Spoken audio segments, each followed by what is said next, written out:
Voltamos com o programa Interação. Hoje, falando sobre o movimento sociocultural Canta Brasil. Agora, com a coordenadora executiva do movimento, Pamela Martins. Pamela, muito obrigado por estar aqui com a gente, viu? Parabéns pelo trabalho que vocês vêm conduzindo. A gente agradece o teu apoio. Que é isso, a gente tem muita satisfação em estar trazendo vocês aqui, mostrando um pouco desse trabalho que é fantástico para a nossa sociedade, principalmente para aquelas pessoas que são as que mais precisam. Né? E tudo que vocês trazem de positivo, realmente um movimento do bem.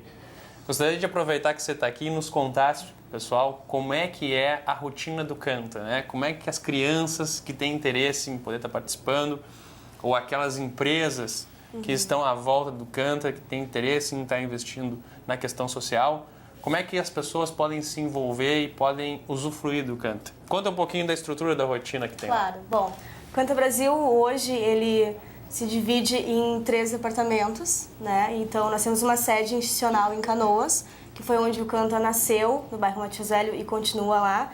Mas a sede é, digamos, o gestor de tudo. Lá nós temos atividades direcionadas para arte, para dança e para música, onde os jovens, tanto da própria comunidade, nós temos jovens de Porto Alegre que se deslocam para lá para poder fazer as atividades, chegam lá, fazem as inscrições e podem continuar lá. Existe lugar para todo mundo? Não tem muitas brigas? Tem bastante brigas, tem bastante casos mesmo que o nosso setor socioeducativo às vezes tem que se mobilizar para tentar ajudar casos de família. A gente está numa realidade dentro da comunidade muito assim de surpresas, então de criminalidade, próprios alunos mesmo que se envolvem com isso, e é o nosso trabalho de também tentar ajudar e de alguma forma tentar inverter essa realidade do jovem, né? Então, além da nossa sede institucional hoje em Canoas, nós temos um núcleo em Porto Alegre, que está sendo inaugurado agora, né, na favela, na Morro Santa Teresa. Nós temos também agora um projeto em parceria com a ONG Pensando Junto do Gabriel Pensador na favela da Rocinha. Esse projeto já faz uns 2 anos que nós estamos implantando lá. Lá no Rio de Janeiro, né? No Rio de Janeiro. Foi implantado antes mesmo da capital.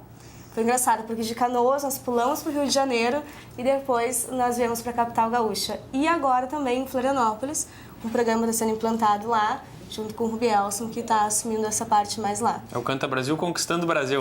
Canta Brasil, Brasil mesmo, né? A gente costuma dizer. O Canta Brasil nasceu numa comunidade, mas ele com certeza foi se expandindo e foi aceito em todos os cantos com o trabalho e a metodologia que ele implanta. Eu queria que a gente falasse de algumas coisas com a metodologia do Canta Brasil, a metodologia EAE, Exato. Ensinar, Aprender e Empreender. Ensinar, atuar e empreender, exatamente. E a gente também falar um pouco das realidades que vivem as pessoas da comunidade, né?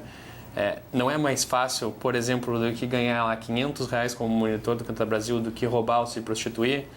Isso é muito comum. Isso As comum. contrapartidas do Canta para as pessoas que estiverem lá, que tem que estar estudando. Conta um pouco para a gente como é que funciona. Hoje nós temos, digamos, Canta Brasil, a maioria dele, ele é feito por jovens, né? Jovens de comunidade, jovens que estão ali ao nosso redor. E o que a gente exige quando a pessoa for inserir ao Canta Brasil, ela tem que estar estudando.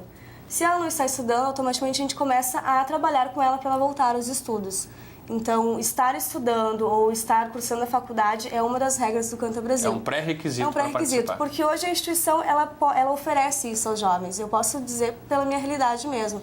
Eu vim da comunidade, moro lá, e hoje o Canta Brasil me dá faculdade, me proporciona inglês, tudo em parcerias com outras empresas que nós realizamos. Então, são universidades, são escolas de idiomas, são academia, então tudo isso a própria instituição fornece ao jovem. E realmente, apesar de ter falado que é muito mais fácil R$500 sendo monitor do Canta Brasil ou do que ser prostituta ou do que trabalhar num emprego formal, é difícil trabalhar isso, porque eles às vezes preferem estar no emprego formal ou trabalhando de outras formas do que dentro da instituição.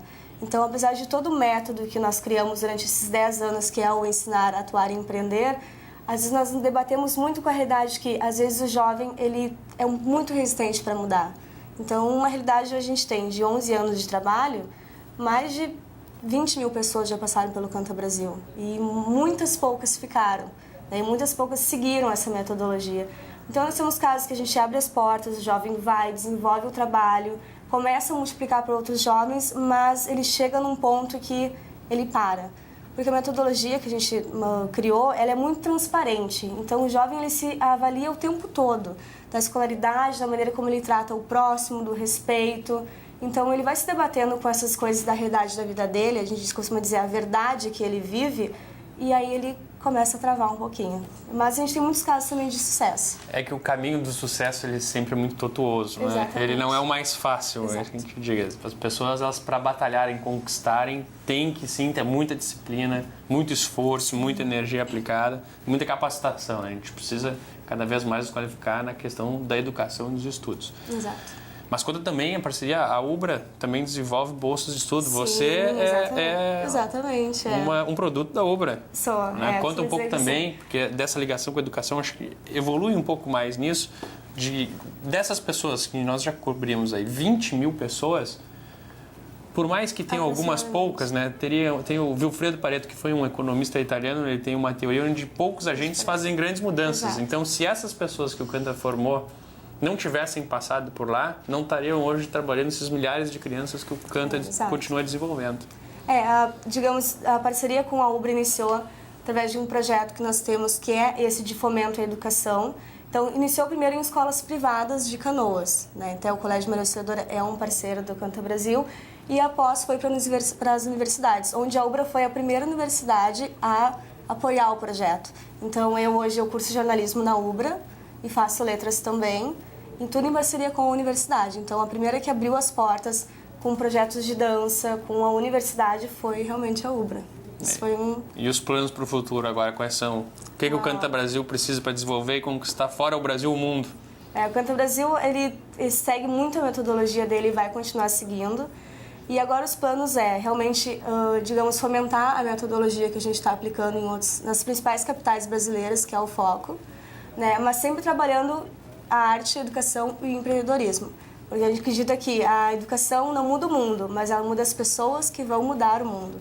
Então a educação vai ser sempre a bandeira que o Canta Brasil vai realmente sempre bater e levar. E para aquelas pessoas que nos assistem, aquelas que querem conquistar o sonho, né? O que você acha? Quais são os valores que a gente precisa discutir para isso, né? Os valores daquilo que a gente luta e acredita para manter, né? Aquilo que a gente defende com todas as nossas forças.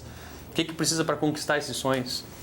Primeiro é a gente saber lidar com a verdade de si próprio, né? Acredito em acordar e saber, eu sou isso, mas eu quero ser mais do que isso. Então, aos poucos, montar um plano pessoal mesmo, de carreira ou profissional, com a família ou com a faculdade, e seguir. E digamos que seguir o básico. O básico é entrar na escola, se formar, ir para o curso superior, começar a profissão, mas é seguir o seu plano de carreira e ser fiel, e realmente lidar com a sua verdade.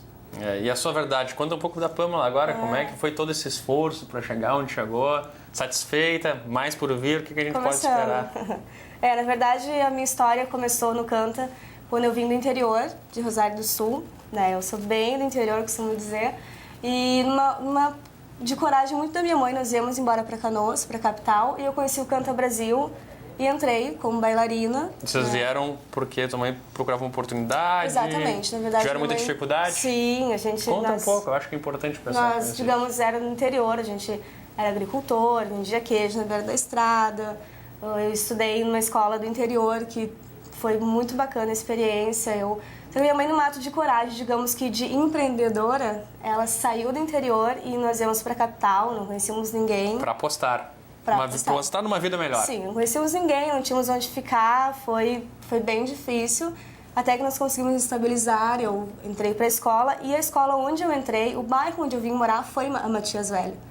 E a escola onde eu fui estudar era a Escola Bento Gonçalves. Então, nessa escola, nesse bairro, eu conheci o Canta Brasil.